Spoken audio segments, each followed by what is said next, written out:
और इस वक्त आइए आपको सीधे लिए चलते हैं। मुख्यमंत्री केजरीवाल इस वक्त कुछ प्रेस को संबोधित करने वाले हैं। डीडीसीए का मसला तो ये जिस पर लगातार विवाद चल रहा राजनीति है, भ्रष्टाचार को बचाने की राजनीति है।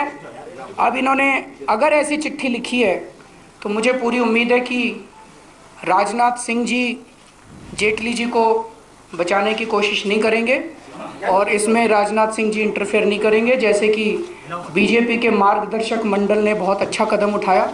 उन्होंने कहा है कि डीडीसीए के स्कैम की पूरी जांच होनी चाहिए और मैं उम्मीद करता हूं कि एमएचए राजनाथ सिंह जी के अंडर में जो है वो इसको नल एंड वॉइड करने की कोशिश नहीं करेगा।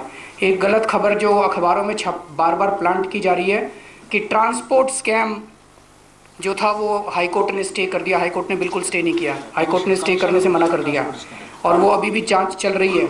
उसमें एलजी साहब भी फंसे हुए हैं ट्रांसपोर्ट स्कैम के अंदर। तो पहले एलजी साहब उनकी सांस फंसी हुई थी ट्रांसपोर्ट स्कैम वाले में, अब वो उनके जो आका हैं जेटली साहब एलजी साहब के, उनको बचाने की कोशिश कर रहे हैं। सर एक सवाल ये है कि जब से ये डिमोलिश हुआ है उसके बाद एबीपी न्यूज़ ने एक पड़ताल की है जिसमें तिगुनी हो गई है अब वहाँ पे झुकने की संख्या। तो क्या सरकार इस पे कुछ करेगी? और आपके लिए रमेश बिधूड़ी ने बहुत ही गलत शब्दों का इस्तेमाल किया जो हम आपसे यहाँ पूछ भी नहीं सकते, गाली दी है, इस पे आपकी प्रतिक्रिया? मैं जेटली जी को कहूँगा कि जेटली जी को रिक्वेस्ट करूँगा कि एक ब्लॉग रमेश बिधूरी पे भी लिखें, एक ब्लॉग ओपी शर्मा ने भी कहा था ना कुछ, ओपी शर्मा जी पे भी एक ब्लॉग लिखें। तो अगर वो ब्लॉग लिखने लगे तो इतने ब्लॉग लिखने पड़ेंगे उनको बीजेपी। शकूर बस्ती का ऐसा है, वो आपको चिंता करने की जरूरत नहीं है। जब भी उनका रिहैबिलिटेशन होगा, मैंने कल आपकी खबर पढ़ी थी, आप लोग ये कह रहे हो कि रिहैबिलिटेशन होगा, इस लालच में बहुत रिहैबिलिटेशन होगा, वो उसके बहुत सारे कागज़ों की ज़रूरत होती है। सर्वे चल रहा है वहाँ पे, तो जो नए लोग आ रहे हैं उनके पास तो कागज़ है नहीं वहाँ के, तो वो कागज़ दिखाएंगे कहाँ से? दे विल बिकम इनएलिजिबल, तो वो टेम्परेरी आ रहे होंगे।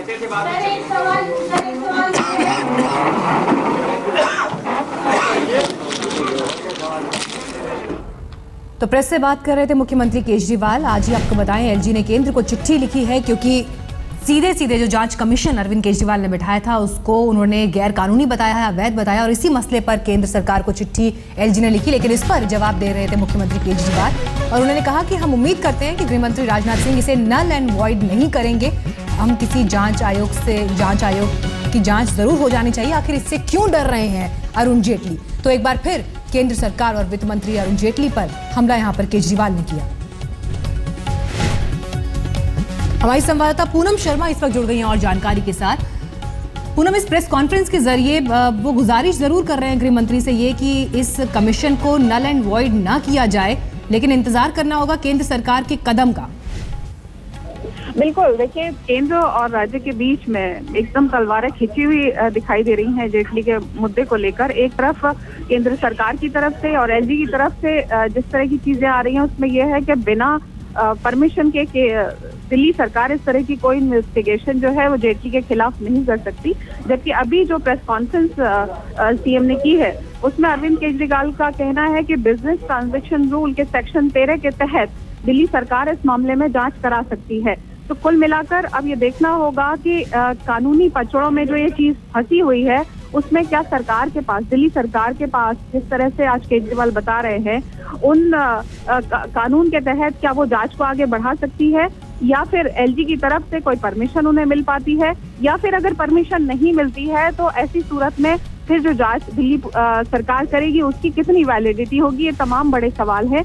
लेकिन आज कहीं ना कहीं केजरीवाल ने ये साफ कर दिया कि वो जो चाहते हैं कि इस जांच को आगे बढ़ाया जाए और करप्शन के मुद्दे को लेकर है। इस बीच आरोप बार-बार लगा रहे हैं केजरीवाल की एलजी चिट्ठी लीक कर रहे हैं।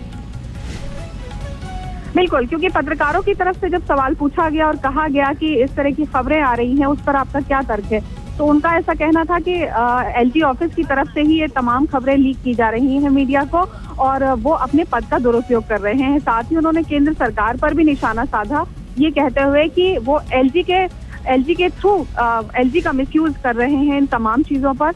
लेकिन अब सबसे बड़ा सवाल ये है कि जिस तरह से अब कमीशन बिठाया जा रहा है जांच के लिए, उस कमीशन की अपनी वैधता कितनी होगी? और फिलहाल अगर एलजी की तरफ से सेंटर को ऐसा लिखा गया है तो फिर ये जांच आगे बढ़ भी पाएगी या नहीं? बिल्कुल, शुक्रिया पूनम आपका इस जानकारी के लिए। दिल्ली के प्रधान सचिव के खिलाफ सीबीआई की रेड की, जिसमें अब से कुछ देर पहले राजेंद्र कुमार सीबीआई के दफ्तर पहुंच गए। लेकिन इस बीच सीबीआई की रेड पर केजरीवाल ने आरोप लगाए हैं कि उनकी दफ्तर की फाइलें भी सीबीआई ले गई है और इसमें 11 The winters are upon us. Time to take out your sweater jackets and in my case, cap. In fact, my colleague Rohit has already started knitting. Now, Sony smartphones, I really like them, because they have their own design.